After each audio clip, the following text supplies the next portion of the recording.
ओम जय जय जय नमोस्तु नमोस्तु नमोस्तु नमो रहन्ताणं नमो सिद्धाणं नमो ऐर्याणं नमो वज्रायाणं नमो लोये सवसाहुणं नमः समय साराय स्वानुभूत्या चकासते चित्स्वभावाय भावाय सर्वभावान्तरच्छिदे वन्दे तु सर्वसिद्धे ध्रुवमचलमनोभमं गतिं पत्ते वोच्छामि समयपाहुः नमो सुखकेवलीवण्यम् निज स्वरूप को परम रस जामे भरो अपार वंदो परमानंदमय समय सारय विकार।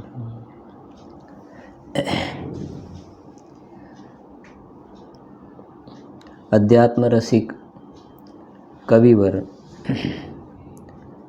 पंडित श्री बनारसी दासजी द्वारा रचित समयसार नाटक ग्रंथ में जीव द्वार 4 छंद बोलीशुं। पहला अपने सोवित निज अनुभूति जुत चिदानंद भगवान सार पदार्थ आत्मा सकल पदार्थ जान। 20 नंबर। एक देखिए जानिए रवि रहिए कठोर समल विमल न विचारिए सिद्धि नहीं और। 27। जिन पद नाही शरीर को जिन पद चेतन माय जिन वर्णन कछु और है यह जिन वर्णन नाही। 33।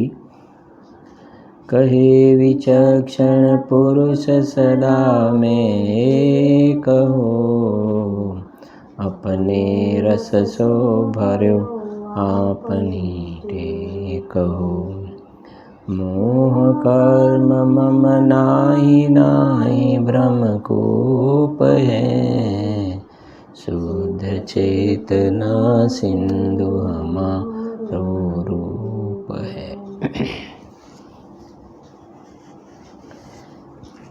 चालतो स्वाध्याय अपने जीवद्वार में 22 नंबर छंद से पाठ करीशुं। आपणे पेज नंबर से 41। 22 नंबर छेल्ला स्वाध्याय में आपणे थोड़ी चर्चा पण करी हती। पाठ करीए छे। जो के अपनो पद आप संभारत के गुरु के मुख की सुनी बानी भेद विज्ञान जग्यो जिनके प्रगति सुविवेक कला रसधानी भाव अनंत भये प्रतिबिंबित जीवन मोख दशा ठहरानी ते नर दर्पण ज्यों अविकार रहे थिर रूप सदा सुखदानी। શું કહે શું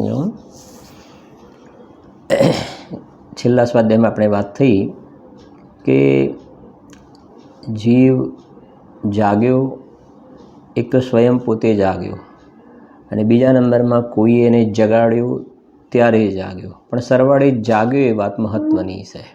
બરાબર છે કે નહીં? એમ અહીંયા આ આત્મા જાગ્યો એ સ્વયં જાગ્યો અથવા તો કોઈ જ્ઞાની પુરુષની દેશના નિમિત્ત રૂપે મળી અને પોતે જાગ્યો। સરવાળે તો બંનેમાં આ જાણનારને જાણ્યો એ વસ્તુ મહત્ત્વની છે। સમ્યક્ત્વ પ્રાપ્ત કર્યું એ મહત્ત્વની છે। એમાં સ્વયં જાતે જ્યારે જાગ્યો, કોઈ નિમિત્ત ઉપસ્થિત નહોતું ને જાગ્યો, તો એ છે નિસર્ગજ સમ્યક દર્શન। અને બાહ્ય જ્ઞાની ગુરુની દેશનાનું નિમિત્ત પામીને જાગ્યો તો સ્વયં ઉપાદાનથી, પણ બહારમાં જ્ઞાની પુરુષની વાણીનો યોગ છે, તો એ સમ્યક દર્શનને અધિગમજ સમ્યક દર્શન કહેવાય છે। કાલે આપણે સ્વાધ્યાયમાં વાત પણ કરી હતી। 1 થી 3 નરકની અંદર બંને પ્રકારના સમ્યક દર્શન સંભવે, અધિગમજ પણ સંભવે, નિસર્ગજ પણ સંભવે। જે જીવો સ્વયં જાતે કરી લે છે એ નિસર્ગત છે, અને કોઈ દેવ ઉપરથી સંબોધન કરવા માટે જાય છે ને સમ્યક્ત્વ પ્રાપ્ત કરે છે તો એમના માટે નિસર્ગ જ કહેવાશે. એટલે 1 થી 3માં તો અધિગમજ અને નિસર્ગમજ બંને સંભવે છે. પણ ત્રીજી નરકથી નીચે જ્યારે આપણે જઈએ ત્યાં જીવ ત્રીજી નરકથી જ્યારે નીચે જઈએ એટલે ચોથી, પાંચમી, છઠ્ઠી, સાતમી નરકમાં કોઈ ત્યાં દેવ જતા નથી. એટલે ત્યાં ચોથી, પાંચમી, છઠ્ઠી, સાતમી નરકમાં જીવ સમ્યક્ત્વ પ્રાપ્ત કરે છે. એ સમ્યક્ત્વ નિસર્ગજ સમ્યક્ત્વ હોય છે. બરાબર છે કે નહીં? એટલે એવું નહીં સમજવાનું કે 1 થી 3માં અધિગમજ હોય ને નીચે નિસર્ગજ હોય, એવું નહીં સમજવાનું. બરાબર ને? હા, ચોથી, પાંચમી, છઠ્ઠી, સાતમીમાં તો નિસર્ગજ જ હોય. બરાબર? પણ પહેલીથી ત્રીજી નરકમાં અધિગમજ પણ સંભવે, નિસર્ગજ પણ સંભવે છે. બંને શક્ય છે. બરાબર? તો એ જે અહીં આપણે પંક્તિ વાંચીને જો કે અપનો પદ આપ સંભારત કે ગુરુ કે મુખ કી સુની વાણી. અને મેં તમને કહ્યું સમયસાર તમારી સાથે રાખજો. આપણે સમયસારમાંથી બતાવીશું પણ ખરા. જો સમયસાર ગ્રંથ ખોલજો તમે.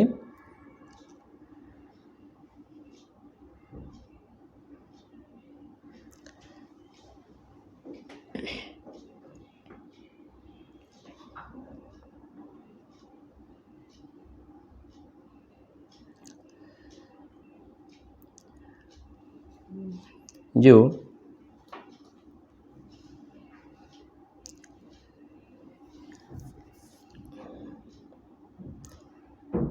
એમાં મારે તમને એક બતાવી છે વાત. પેજ નંબર 52 પેજ ઉપર જે 19 નંબરની ગાથા છે, ગાથા 19, એની ઉપર ટીકા તમારે જોવાનું છે. એની ઉપરની ટીકા તમારે નજર નાખવાની છે.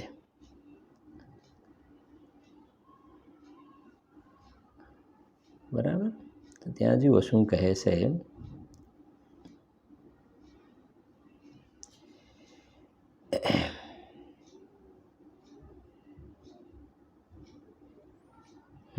ટીકા જુઓ. હવે કોઈ તર્ક કરે કે આત્મા તો જ્ઞાન સાથે તાદાત્મ્ય સ્વરૂપે છે, જુદો નથી, તેથી જ્ઞાનને નિત્ય સેવે જ છે, તો પછી તેને જ્ઞાનની ઉપાસના કરવાની શિક્ષા કેમ આપવામાં આવે છે? તેનું સમાધાન તે એમ નથી. જો કે આત્મા જ્ઞાન સાથે તાદાત્મ્ય સ્વરૂપ છે. ગાથા 19 એની ઉપરની ટીકા, ગાથા 19ની ઉપર જોવાનું છે. બરાબર? એટલે તમારે પાછી 17 ગાથાની ટીકા ના જોતા. 17 ગાથાની ટીકા એમાં વિશેષતા છે. 17 ગાથાની ટીકા પાછો એક શ્લોક આવ્યો છે, 20 નંબરનો શ્લોક આવ્યો છે, અને 20 નંબરના શ્લોક એના પછીની ટીકા. બરાબર? એ જોવાનું છે. જો કે આત્મા જ્ઞાન સાથે તાદાત્મ્ય સ્વરૂપ છે, તો પણ એક ક્ષણ માત્ર પણ જ્ઞાનને સેવતો નથી. કારણ કે હવે આ મારે તમને બતાવવું છે. સ્વયં બુદ્ધત્વ, પોતે જાતે જાગ્યો. આ શબ્દો તમને ખ્યાલમાં પકડાય ને બધા? સ્વયં બુદ્ધત્વ એટલે પોતે પોતાની મેળે જાણવું તે. બરાબર? અથવા બોધિત બુદ્ધત્વ, સ્વયં બુદ્ધત્વ અને બોધિત બુદ્ધત્વ એટલે બીજાના જણાવવાથી જાણવું તે. હવે તમને ખ્યાલ આવી ગયો હશે. બરાબર? કે અપનો પદ આપ સંભારત, આવીને 2 બોલ આપણે જોયા. એ આ સ્વયં બુદ્ધત્વ અથવા બોધિત બુદ્ધત્વ એ કારણપૂર્વક જ્ઞાનની ઉત્પત્તિ થાય છે. શું કહે છે? જો કાં તો કાળલબ્ધિ આવે ત્યારે પોતે જ જાણી લે, અથવા તો કોઈ ઉપદેશ દેનાર મળે ત્યારે જાણે. હવે એનું દ્રષ્ટાંત સાંભળો. જેમ સૂતેલો પુરુષ કાં તો પોતે જ જાગે અથવા તો કોઈ જગાડે ત્યારે જાગે. આ આપણે એટલા માટે થોડું ખોલાવ્યું, તમને ખ્યાલ આવે ને કે આ લખ્યું છે શાસ્ત્રમાં. બરાબર? સૂતેલો કાં તો પોતે જ જાગે અથવા તો કોઈ જગાડે ત્યારે જાગે. વાત સરવાળે જાગે એ પોતે વાત મહત્વની છે. એમ સમ્યક દર્શનમાં 2 પ્રકાર છે, અધિગમજ અને નિસર્ગજ. સમ્યક દર્શન છે એ તો શ્રદ્ધાગુણની શુદ્ધ પર્યાય છે, એ નિશ્ચય છે. બરાબર છે ને? અને એનું પ્રરૂપણા, એનું પ્રેઝન્ટેશન 2 રીતે કરવામાં આવે છે. આવી જાઓ હવે જરાક. આ ખાસ મને તમને બતાવવાનો રાગ હતો. હા, અને આવી જાઓ હવે જુઓ.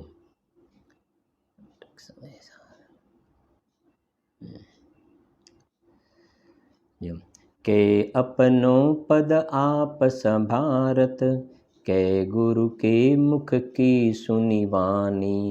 પછી શું થયું? વેદ વિજ્ઞાન જગ્યો જિનકે, પ્રગટી સુવિવેક કલા રસધાની. શું થયું? કે અંદરમાં જ્યારે જાગ્યો ને, જાગ્યો એટલે બીજા શબ્દોમાં કહીએ તો ભેદ જ્ઞાન પ્રગટ થયું. સમજ્યું ને? ભેદ વિજ્ઞાન જગ્યો જિનકે, ભેદ વિજ્ઞાન પ્રગટ થયું તો શું થયું? પ્રગટી સુવિવેક કલા રસધાની. આ ભેદ જ્ઞાનની કલા, એ સુવિવેક કલા, એ રસ પ્રદાન કરવાવાળી કલા છે. ચૈતન્ય રસનો રસાસ્વાદ દેવાવાળી કલા છે ભેદ જ્ઞાનની કલા. એ કલા બહેતર પુરુષ કો તામે દો સરદાર આવે છે ને. વાસ્તવમાં તો એક જ કલા છે. ભેદ જ્ઞાનની કલા જે છે એ જ સાચી કલા છે. ભેદ વિજ્ઞાન જગ્યો જિનકે ઘટ, શીતલ ચિત્ત ભયો जिमि ચંદન, કેલી કરે શિવ માર્ગ में, જગ માહી જીને સુર કે લઘુ નંદન. ઘણી જગ્યાએ આગળ આ કલા શબ્દનો પ્રયોગ આપણે આવશે પણ ખરો. એક છે, જ્ઞાન કલા જિનકે ઘટ જાગી, તે જગ માહી સહેજ વૈરાગી, જ્ઞાની મગન વિષય સુખ માહી, यह विपरीत संभवे नाही. શું કહે છે? શું કહ્યું? જ્ઞાન કલા જિનકે ઘટ જાગી. આ ભેદ જ્ઞાનની કલા, આ કળા છે. આ બહારમાં બધી નથી કહેતા કે ભાઈ શું કે એન્જિનિયરિંગની કલા છે, સાયન્સની કલા છે, ફિઝિક્સની કલા છે, માટીના રમકડા બનાવવાની કલા, મકાન બનાવવાની કલા, એ બધી કલા છે અલગ અલગ પ્રકારની. માથું અલગ અલગ પ્રકારનું ઓળવું, સમજાય છે કે નહીં? 72 પ્રકારની કલા કહી છે. એમાં વધારે આપણે અત્યારે જતા નથી. એમાં બે સરદાર છે. એક તો જીવની જીવિકા અને બીજું જીવનો ઉદ્ધાર. એમાં આપણે જીવના ઉદ્ધારની જ વાત કરીશું. બાકી તો એમાં તો ઘણું દ્રષ્ટાંત વગેરે છે, એમાં નથી જતા આપણે. એક જીવનો ઉદ્ધાર. જીવનો ઉદ્ધાર એટલે કે આ બહિરાત્મા મટી અંતરાત્મા થઈને પરમાત્મા દશાને પ્રાપ્ત, એ જીવનો ઉદ્ધાર કહેવાય. તો એ કહે છે બધી બહારની બધી કલાઓ છે ને, કે ફલાણો કે ધનુષની કલામાં, કોઈ બંદૂક ચલાવવાની કલા, કોઈ ક્રિકેટની કલા, એ બધી કલા કાંઈ નથી. એ બધી કલાઓ આનંદને દેનાર નથી. એ બધી કલા જે છે એ તો દુઃખને જન્મ દેનાર છે, વર્તમાનમાં પણ દુઃખદાયક છે. અને આ કહે છે કે અંદરમાં જ્યારે જીવ જાગ્યો, ભેદ જ્ઞાન પ્રગટ થયું ને, તો એ કલા જે છે એ જીવને સાચા અર્થમાં સાચો આનંદ, સાચા સુખને દેવાવાળી રસ પ્રદાન કલા છે. એ કહે છે જુઓ, ભેદ વિજ્ઞાન જગ્યો જિનકે, પ્રગટી સુવિવેક કલા રસધાની. આ એવી કલા છે, ભેદ જ્ઞાનવાળી એવી કલા છે કે બહારમાં પૂર્વના પાપ કર્મના ઉદયથી નરકમાં નારકી જીવોને ભયંકર પ્રતિકૂળ સંયોગો હોય. બીજા નારકીઓ એને પકડીને પછી હાંડીમાં નાખે, એને તળે, પૂરી જેમ તેલમાં તળતા હોય એમ તળે. પણ અંદરમાં ભેદ જ્ઞાનની કલા પ્રગટી છે ને, આ કલા રસધાની છે. બહારમાં દેખાય છે કે એ તેલમાં તળાય છે પૂરીની જેમ, ત્યાં તેલને એવું કાંઈ નથી હોતું, પણ બીજા નારકીઓ એને આ પ્રમાણે હેરાન પરેશાન કરે છે તો બહારમાં દેખાય. પણ દોલતરામજી કહે છે, બહાર નારકી કૃત દુઃખ ભોગે, અંતર સુખ રસ ઘટાઘટી. કોઈ દિવસે વિચાર કર્યો છે આપણે? અંદર સુખ રસની ઘટાઘટી છે એમને. બહારમાં તો ભયંકર પ્રતિકૂળ સંયોગો જે છે, નારકીઓ એના પર કરવત ચલાવે છે. વિચાર તો કરો, એ કઈ કલા કે એ વખતે આનંદની ઘટાઘટી છે. અને બીજો જીવ એવો છે, મિથ્યા દ્રષ્ટિ છે, દેવલોકમાં દેવ છે, અને એક એક દેવને ઓછામાં ઓછી 32 તો દેવાંગનાઓ હોય છે. વિશિષ્ટ પ્રકારના એવા બહારમાં જે પુણ્યના ઉદય કહેવાય ને એવા પુણ્યના ઉદય હોય છે. 9મી ગ્રૈવેક સુધી પણ જાય છે. એ ગ્રૈવેકવાળા ત્યાં દેવાંગના નથી હોતી, 16 સ્વર્ગ સુધી હોય છે. કહેવાનો આશય દેવોમાં ઊંચા પ્રકારનો વૈભવ છે. સાતાનો ઉદય છે, પણ ત્યાં જ્ઞાનનો ઉદય નથી ને. જેમને સમ્યક જ્ઞાન સમ્યક દર્શનનો ભેદ જ્ઞાનનો ઉદય નથી, તો કહે છે જો વિમાનવાસી હું થાય, સમ્યક દર્શન બિન દુઃખ પાય. ન્યાય બહુ સરસ છે કે સમ્યક દર્શન નથી તો દુઃખી છે. એટલે ભેદ જ્ઞાન કલાની કિંમત છે ભાઈ. દોલતરામજી ઘણું લખ્યું. જ્ઞાન સમાનન આન જગત में सुख को कारण, इहि परमामृत जन्म जरा मृत्यु रोग निवारण. કયું જ્ઞાન? સવારે છે તો ગુરુદેવસિંહના સીડી પ્રવચનમાં કયું જ્ઞાન? કે જે જ્ઞાનની સાથે સુખ વેદાય, જે જ્ઞાનની સાથે આનંદ વેદાય, એ જ્ઞાનની કિંમત છે અહીંયા ગાડી. તો એ જ્ઞાન ભેદ જ્ઞાન. ધન સમાજ ગજ બાજ રાજ તો કાજન આવે, જ્ઞાન આપકો રૂપ ભય ફિર અચલ રહાવે. આ જ્ઞાનની કિંમત છે ભાઈ. આત્મજ્ઞાન ही જ્ઞાન है. જો કહે છે હવે આગળ શું કહે છે સાંભળજો. ભેદ જ્ઞાન પ્રગટ થયું ને. હવે મેં કાલે તમને કીધું કે આ 19 નંબરની ગાથા છે સમયસારની. તમારે વાંચવાનું આ બધું. જેમ કહેવાય ને વાંચીને આવવાનું, પછી વાંચવાનું. જો ખરેખર તમારે આમ વિશેષ રસાસ્વાદ લેવો હોય ને, બાકી તો અમે અમારા ટાઈમે આવીને બેસી જઈશું. તમારે બોલવાનું, અમને જેટલું પલ્લે પડ્યું એટલું ખરું. બરાબર છે કે નહીં? પ્રમાદપૂર્વક થઈને થોડું સાંભળી લેવાનું. બેઠા છે તો જરા ચાલુ કરીને સાંભળી લઈએ થોડુંક. એમાં એવું જ રહેશે. પછી ખ્યાલ આવે છે કે નહીં? કાલે સવારે જ 2-3 દિવસ પહેલાં હતો ને, સોગાની સાહેબનો બોલ હતો. જેટલી ધગશ ઉગ્ર છે તેટલું કાર્ય જલ્દી થાય છે.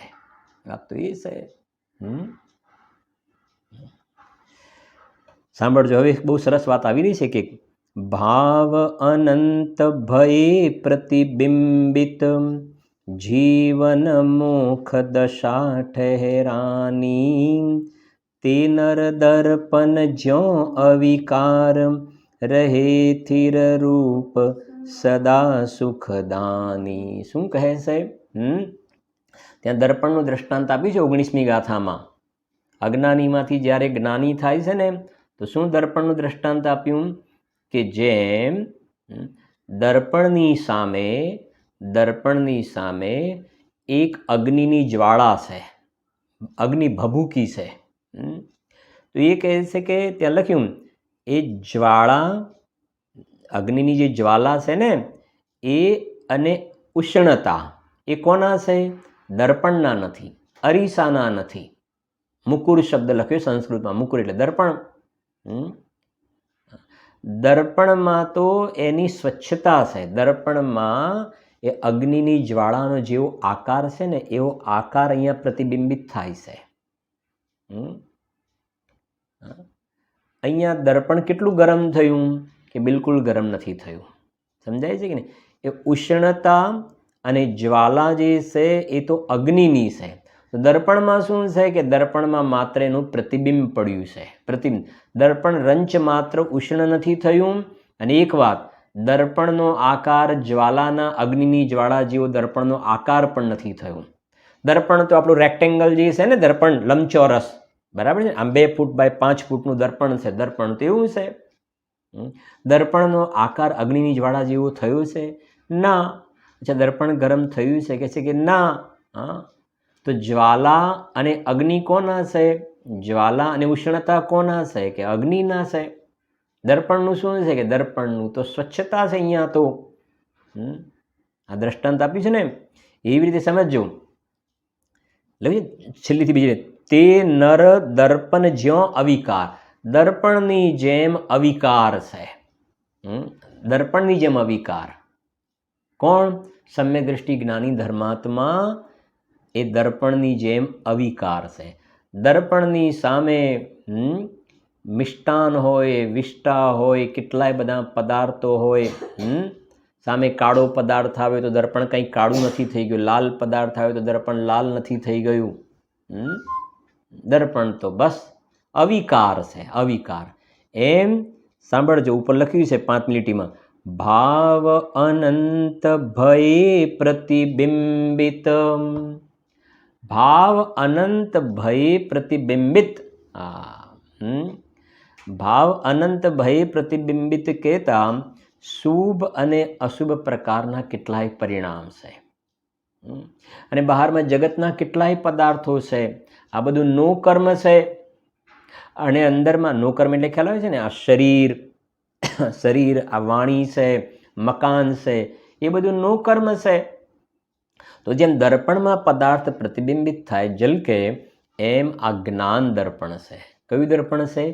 જ્ઞાન દર્પણ છે. આ જ્ઞાન દર્પણમાં આ કર્મ અને નો કર્મ પ્રતિબિંબિત થાય છે. પ્રતિબિંબનો અર્થ પણ બહુ ધ્યાનથી સમજવાનો ખાસ. એટલે છે ને, ભાવ અનંત ભય પ્રતિબિંબિત. તો પ્રતિબિંબનો અર્થ થોડું 2 મિનિટ અર્થ કરીશું. પ્રતિબિંબનો અર્થ દર્પણમાં, સાંભળજો, દર્પણમાં જેવું આમ પ્રતિબિંબ પડે છે, ખ્યાલ આવે છે કે નહીં? અહીંયા એક સમજો કે ભાઈ લાલ કલરનું રમકડું છે અને દર્પણમાં પ્રતિબિંબ જેવું એવું પડે છે.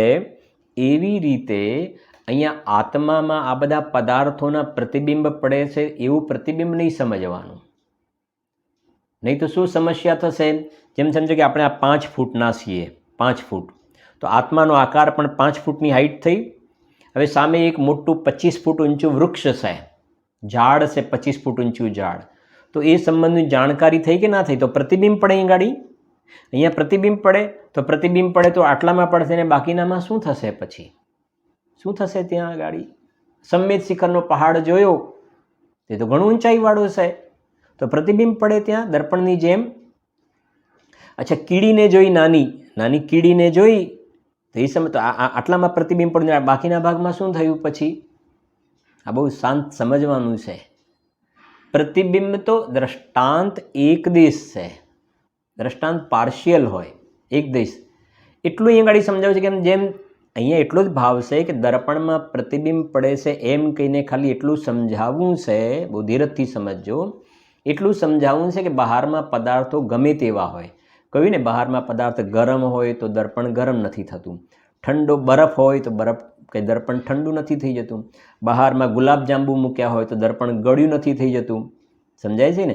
બહારમાં સમજો ને, કોઈ કડવો પદાર્થ મૂક્યો છે, કડવા કારેલા, તો દર્પણ કંઈ કડવું નથી થઈ જતું. ખ્યાલ આવે છે કે નહીં? ખાટો પદાર્થ મૂક્યો તો દર્પણ ખાટું નથી થઈ જતું.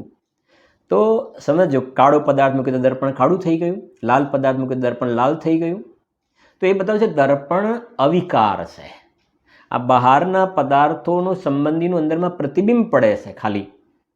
દર્પણમાં કાંઈ એવી જાતિના ચેન્જ નથી આવતા. અને પ્રતિબિંબ પડે છે એ દર્પણની, સમજો, એ દર્પણની સ્વચ્છતાનું પરિણમન છે. દર્પણની સ્વચ્છતાનું પરિણમન છે ત્યાં. વાત તો બધું ઘણી ઊંચી વાતો છે, આમાં તો ખૂબ ભાવ ભરેલા છે. થોડું સમજવાનો પ્રયત્ન કરજો તમે. એટલે મેં તમારું એક ધ્યાન આકર્ષિત કર્યું જરાક કે અહીંયા આત્મામાં, કેમ કે સામાન્ય રીતે જીનવાણીમાં તમને આવી જ લાઈનો જોવા મળશે કે લોકાલોક ઝલકે, તો દર્પણમાં પદાર્થો ઝલકે છે એમ જ્ઞાનમાં જ્ઞેયો ઝલકે છે. આવું તમને શૈલી જોવા મળશે. જ્ઞાનમાં જ્ઞેયો ઝલકે છે તો દર્પણમાં જેમ પદાર્થ ઝલકે એમ જ્ઞાનમાં જ્ઞેયો ઝલકે. તો ઝલકેનો મતલબ સામે વૃક્ષ છે. ખ્યાલ આવે છે કે નહીં? સામે એક મોટી ટ્રેન જાય છે તો અંદરમાં ટ્રેન, તો પછી આ તો આખો ટ્રેન ઝલકે તો શું થાય? અંદર ટ્રેન છે અંદરમાં. બીજો સમસ્યા શું થાય સમજજો. આત્મા તો જ્ઞાન સ્વરૂપ છે, ચેતન છે, અને પેલી ટ્રેન અંદર આવી જાય તો ટ્રેન તો જડ છે. પ્લેન જાય છે તો અંદર પ્લેન ઘૂસી જાય. પ્લેન ભલે પ્લેનમાં રહ્યું પણ પ્લેનનું એવું કોઈ પ્રતિબિંબ નથી પડતું અંદર. ટ્રેનનું પ્રતિબિંબ નથી પડતું અંદર, કેમ કે એ તો જડ છે, અને જળનું અંદર પ્રતિબિંબ પડે તો આ ચેતન ને અચેતન મિક્સ થઈ જાય. તો હવે ન્યાય સમજો, પ્રતિબિંબનો મિનિંગ શું સમજવાનો? એમ જ્યારે કહેવાય કે જ્ઞાનમાં જ્ઞેયોનું પ્રતિબિંબ પડે છે, છતાં જ્ઞાન જ્ઞેય રૂપ થતું નથી, જ્ઞાન જ્ઞાન રૂપ રહે છે. તો આવી જ્યારે લાઈન આવે કે જ્ઞાનમાં જ્ઞેયોનું પ્રતિબિંબ પડે છતાં પણ જ્ઞાન જ્ઞેયાકાર થતું નથી, તો જ્ઞાનમાં જ્ઞેયોનું પ્રતિબિંબ પડે આવી જ્યારે લાઈન આવે ને, તો એનો અર્થ એ સમજવો કે જ્ઞાનમાં એ જ્ઞેય પરજ્ઞેય છે, એ સંબંધમાં અહીંયા જાણવારૂપ પરિણમન થયું, એનું નામ જ્ઞાનમાં જ્ઞેયોનું પ્રતિબિંબ. ફરીથી રિપીટ કરું છું, આ ખાસ સમજવાની વાત છે. આવી વિશે જાણવાની વાત તો થોડીક એની ચર્ચા કરી પણ લઈએ ને, થોડીક ધીરજથી શાંતિથી એક એક. જ્ઞાનમાં જ્ઞેયોનું પ્રતિબિંબ પડે છે, છતાં જ્ઞાન જ્ઞેયાકાર થતું નથી, જ્ઞાન તો જ્ઞાનાકાર રહે છે. હવે મેં જે કહ્યું ને, જ્ઞાનમાં જ્ઞેયોનું પ્રતિબિંબ પડે છે, તો જ્ઞેયોનું પ્રતિબિંબ કહેતા સામે સમજો આ મોબાઈલ છે, અત્યારે રેકોર્ડ થાય છે તો સામે આ મોબાઈલ છે, તો એનું કંઈ જ્ઞાનમાં એવું આવું નાનું પ્રતિબિંબ નથી પડતું. દર્પણની સામે મોબાઈલ મૂકે, દર્પણમાં જેવું આ મોબાઈલનું અંદરમાં પ્રતિબિંબ પડે ને, એવું અહીંયા પ્રતિબિંબ નથી પડતું. પાછું દ્રષ્ટાંત દર્પણનું આપ્યું એટલે કોઈ 100% દર્પણની જેમ જ તમે એને એડજસ્ટ કરવા જશો ને, એવી રીતે અંદરમાં તમે સમજવાનો પ્રયત્ન કરશો તો ભૂલ પડી જશે તમારી. ખ્યાલ આવે છે કે નહીં? હા, એક સાથે બીજી વાત યાદ આવે છે, કહું તમને જરા એટલે ખ્યાલ આવે. બે એક મોબાઈલ છે, બરાબર? સમજો કે ભાઈ એ મોબાઈલ આપણે 25,000નો મોબાઈલ લાવ્યા, 25,000નો મોબાઈલ, અને મોબાઈલને દર્પણની સામે રાખવામાં આવે તો મોબાઈલનું દર્પણમાં પ્રતિબિંબ પડે કે ના પડે? કે હા, પડે. બરાબર. અચ્છા, કેટલા મોબાઈલ થાય આપણી પાસે? એક આ 25,000નો અને બીજો અંદરમાં દર્પણ છે 25,000નો, બે મોબાઈલ થઈ ગયા ને? ના ના ના, એવું તો ના હોય, એવું ના હોય. તો દર્પણમાં મોબાઈલ છે કે છે કે ના? દર્પણમાં મોબાઈલ નથી, દર્પણ તો અવિકાર છે, અવિકાર છે. તો દર્પણમાં શું છે? દર્પણમાં તો મોબાઈલને સમજો એટલે કે પરને પ્રકાશિત કરવાની દર્પણની સ્વચ્છતાનું પરિણમન છે. ત્યાં તો મોબાઈલને પ્રકાશિત કરવાની અવસ્થા છે દર્પણની, એ દર્પણની પર્યાય છે. ત્યાં કોઈ મોબાઈલ છે નહીં. ન્યાય સમજાય છે એક એક વસ્તુ? ત્યાં ક્યાં મોબાઈલ છે અંદરમાં? હવે ધીરેથી સમજજો. એક વાત આપણે આ કહી કે જ્ઞાનમાં જ્ઞેયોનું પ્રતિબિંબ પડે છે, છતાં જ્ઞાન જ્ઞેયાકાર થતું નથી, જ્ઞાન તો જ્ઞાનાકાર રહે છે. તો પ્રતિબિંબનો અર્થ કર્યો આપણે. પ્રતિબિંબનો શું અર્થ કર્યો? આ મોબાઈલ છે તો મોબાઈલનું કંઈ અંદરમાં પ્રતિબિંબ નથી પડતું, જેમ દર્પણમાં એવું પ્રતિબિંબ નહીં. તો પ્રતિબિંબનો અર્થ શું કર્યો? શું કર્યો પ્રતિબિંબનો અર્થ? પ્રતિબિંબનો અર્થ એ કે જ્ઞાનમાં એ સમયે મોબાઈલ સંબંધનું જાણવારૂપ પરિણમન થયું. મોબાઈલ સંબંધીનું જાણવારૂપ પરિણમન થયું, એનું નામ કહેવાય કે મોબાઈલનું પ્રતિબિંબ પડ્યું. ખ્યાલ આવે છે કે નહીં? હા. સામે જિનેન્દ્ર ભગવાનની પ્રતિમા છે, જિનેન્દ્ર ભગવાનની પ્રતિમા. તો સમજો કે ભાઈ ગોમટેશ્વર બાહુબલી ગયા તો મોટી પ્રતિમા છે ને એકદમ. હા, તો એટલી મોટી પ્રતિમા છે તો એને તો કોઈ અંદરમાં એવું પ્રતિબિંબ નથી પડતું. તો જ્ઞાનમાં એનું પ્રતિબિંબ પડ્યું, એનો મિનિંગ શું કે એ સંબંધનું અહીંયા જાણવારૂપ પરિણમન થયું. તો જ્ઞાનની પર્યાયમાં એ સંબંધનું જાણવારૂપ એ વખતે પરિણમન થયું, એનું નામ જ્ઞેયોનું પ્રતિબિંબ પડ્યું. એક વાત. હવે જ્ઞેયનું પ્રતિબિંબ પડ્યું છતાં જ્ઞાન જ્ઞેયાકાર થતું નથી. જ્ઞેય આકાર એટલે એનો જેવો પેલો આકાર છે ને એવો આકાર નથી બનતો અહીંયા ગાડી. પ્રતિબિંબ અને જ્ઞેયાકાર આ બે ખાસ સમજવાના.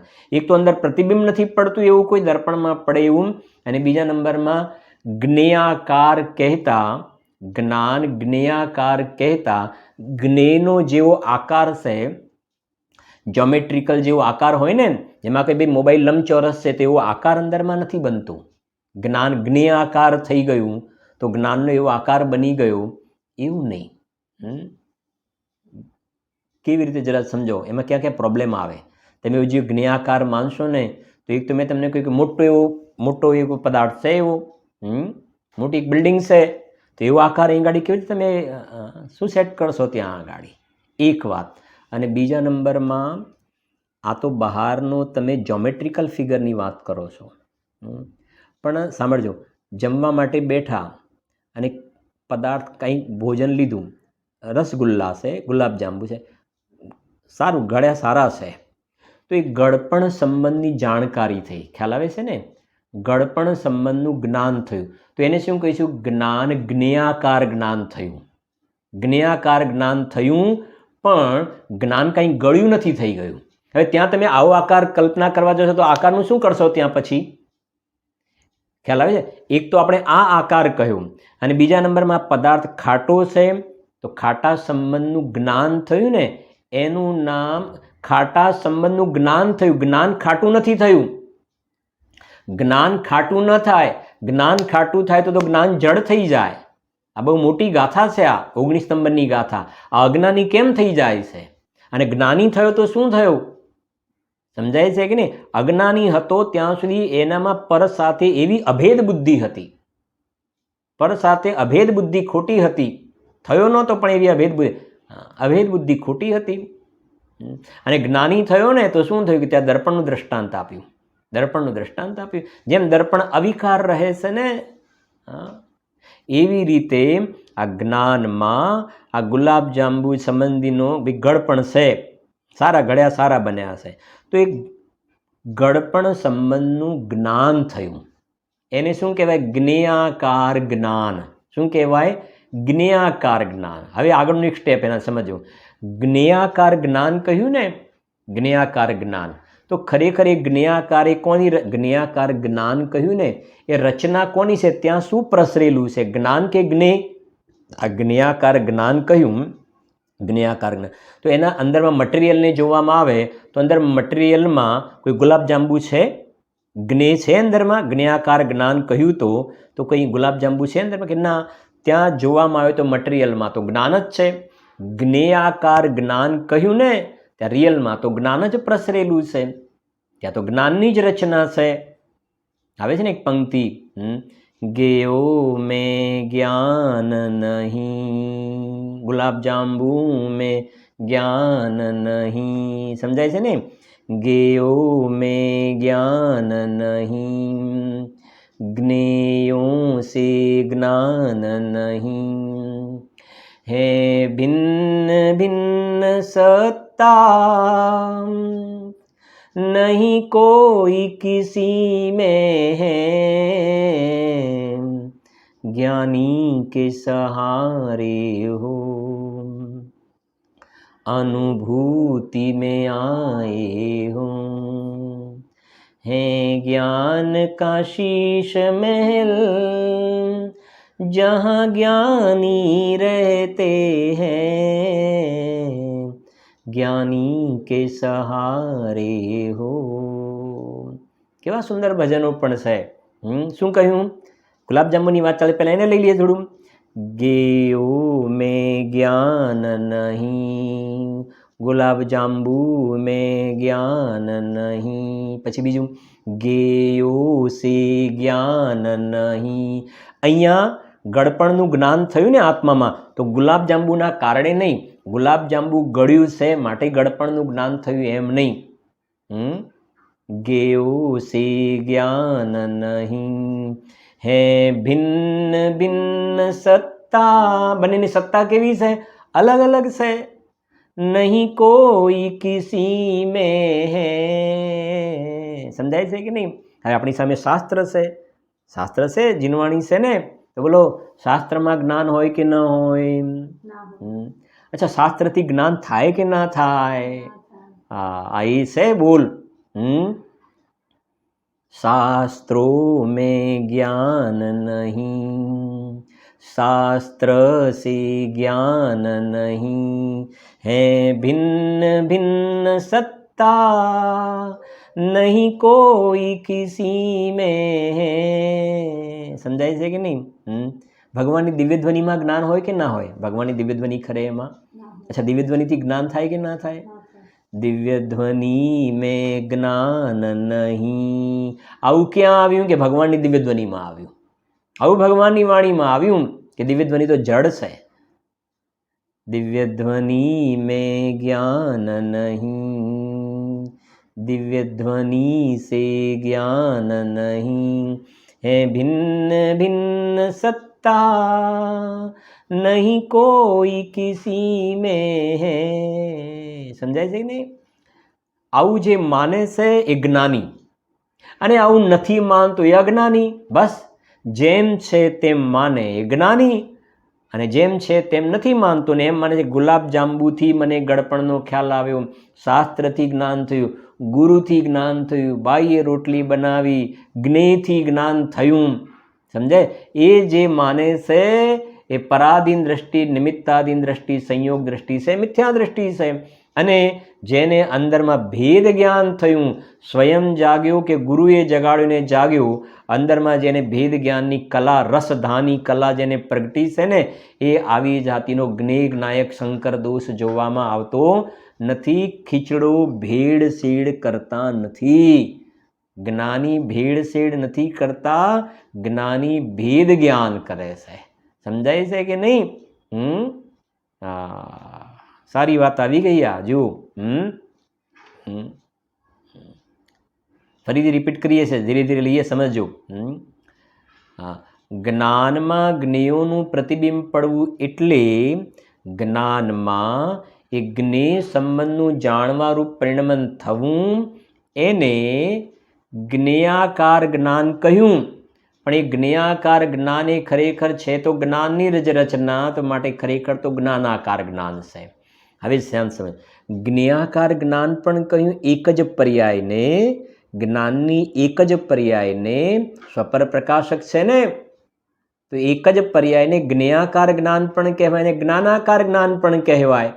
તો જ્ઞેયાકાર જ્ઞાન કેમ કહ્યું?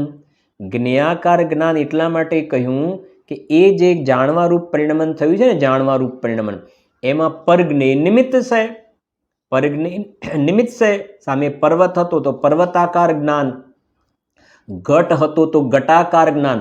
આ જ્ઞેયાકાર જ્ઞાનનું હું બોલું છું, જ્ઞેય આકાર જ્ઞાન. જ્ઞેય એટલે ઘટ, પર્વત તો પર્વતાકાર જ્ઞાન, ઘટાકાર જ્ઞાન, પટાકાર જ્ઞાન. અલગ અલગ પ્રકારના વસ્ત્ર જોયા અને જ્ઞાન થયું તો પટાકાર જ્ઞાન. તો જ્ઞાન કઈ પટ રૂપે થયું છે? જ્ઞાન કઈ પર્વત રૂપે થયું છે? ના, જ્ઞાન તો જ્ઞાન રૂપે રહ્યું છે. જ્ઞાન તો જ્ઞાન રૂપ રહ્યું છે ને. હા, તો આ બાજુ સ્વાશ્રિત નિરૂપણ કરીશું તો કહીશું જ્ઞાનાકાર જ્ઞાન, કેમ કે ત્યાં તો જ્ઞાન જ પ્રસરેલું છે. હા, માટે જ્ઞાનાકાર જ્ઞાન. અને પરની અપેક્ષાથી કહીશું, એનું પ્રેઝન્ટેશન કરીશું તો શું કહીશું? પર્વતાકાર જ્ઞાન, ઘટાકાર જ્ઞાન. એને જેને જ્ઞેયાકાર જ્ઞાન, જ્ઞેયાકાર જ્ઞાન કહેવાય. એ જ જ્ઞેયાકાર છે ને એ જ જ્ઞાનાકાર છે. ખ્યાલ આવે છે કે નહીં? બે પદાર્થ નથી. જગતમાં કેટલી વસ્તુ હોય છે ને કે ભાઈ, એમ કહેવાય કે ભાઈ કોઈ સમજો કે એક બિસ્કિટની દુકાન છે, સમજવા માટે બિસ્કિટની એક દુકાન છે, ખવાય નહીં બજારના બિસ્કિટને, દુકાન છે બિસ્કિટની સમજો. હવે એની અંદર અલગ અલગ પ્રકારના આકારના બિસ્કિટ છે. એક મોબાઈલના આકારવાળું બિસ્કિટ છે, એક ઘડિયાળના આકારવાળું, એક ચશ્માના આકારવાળા, અલગ અલગ આકારવાળા છે બિસ્કિટ. એક પેલી કારના આકારવાળા, અલગ અલગ પ્રકારની કારના આકારવાળા બિસ્કિટ છે. હવે ખરેખર જોવામાં આવે તો શું છે? હવે નાનું છોકરું શું કહે છે? પપ્પા મારે પેલું મોબાઈલવાળું જોઈએ, હો, મારે આ ઘડિયાળવાળું જોઈએ, મારે આ વાળું જોઈએ. હવે છે તો શું ઓવરઓલ જોવામાં આવે તો? એ તો બિસ્કિટ છે. એને ઉપાદાનથી જોવામાં આવે ને, સ્વભાવ તરફથી કથન કરવામાં આવે, સ્વાશ્રિત કથન કરવામાં આવે તો બધું એક જ છે.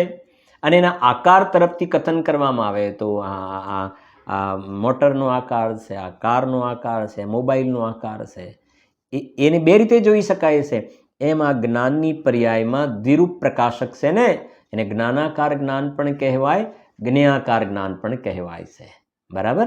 એટલે ખાસ એક વાત આજના સ્વાધ્યાયમાં એ વાત આવી કે આ બધા પદાર્થો દર્પણની જેમ અંદરમાં પ્રતિબિંબિત થાય છે, પણ જેમ દર્પણ અવિકાર રહે છે ને, એમ જ્ઞાની અવિકાર રહે છે. અવિકાર રહે છે એટલે કહ્યું ને, ધ્યાન સમજો.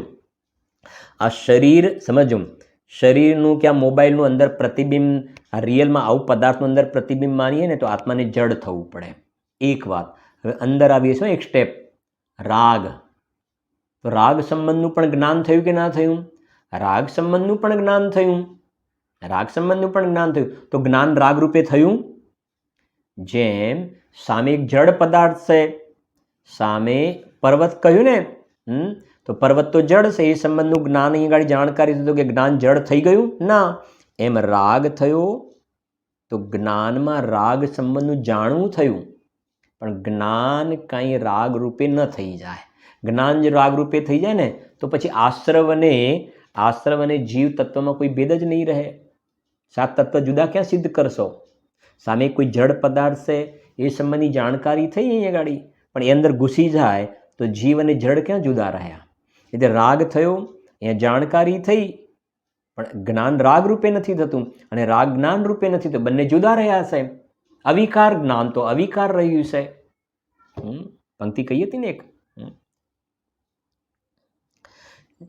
जैसे दर्पण में प्रतिबिंबित होते हाथ पांव सारे, किंतु एक भी अंश न उसका घुसता दर्पण में प्यारे, वैसे ही सब ज्ञेय ज्ञान में झलक रहे मीठे खारे, अपनी अपनी जगह पड़े हैं सबके સબ ન્યારે ન્યારે. કેટલી સરસ પંક્તિઓ છે. ક્યાંથી વાત ઉઠાવી? જૈસે દર્પણ મેં પ્રતિબિંબિત હોતે હાથ પાવ સારે. આ બધું દર્પણમાં ઝલકે છે, પણ આ હાથ અંદર ગયો છે? માથું અંદર ગયું છે? ના. જૈસે દર્પણ મેં પ્રતિબિંબિત હોતે હાથ પાવ સારે, किंतु एक भी अंशन उसका घुसता दर्पण में प्यारे. હવે સિદ્ધાંત વૈસે ही सब. હવે આ ચેતન દર્પણ, પેલું જડ દર્પણ હતું, આ ચૈતન્ય દર્પણ. વૈસે ही सब ज्ञेय ज्ञान में, वैसे ही सब ज्ञेय ज्ञान में झलक रहे મીઠે ખારે. ઝલક રહે મીઠે ખારે એટલે શું? મીઠે ખારે એટલે બહારમાં સંયોગો અનુકૂળ પણ હોય, પ્રતિકૂળ પણ હોય.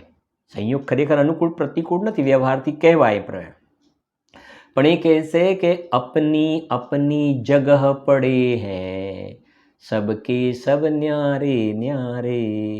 એ બધા બહારના સંયોગો અનુકૂળ કે પ્રતિકૂળ હોય ને, તો જેમ દર્પણમાં બહારનો પદાર્થ ઘૂસતો નથી ને, એમાં પરજ્ઞેયો આ વિજ્ઞાન ઘન એવા ભગવાન આત્મામાં ઘૂસી શકતા નથી. અપની અપની જગહ પડે હૈ સબકે સબ ન્યારે ન્યારે. તો ગંભીર ભાવ ભરેલા છે એક એક.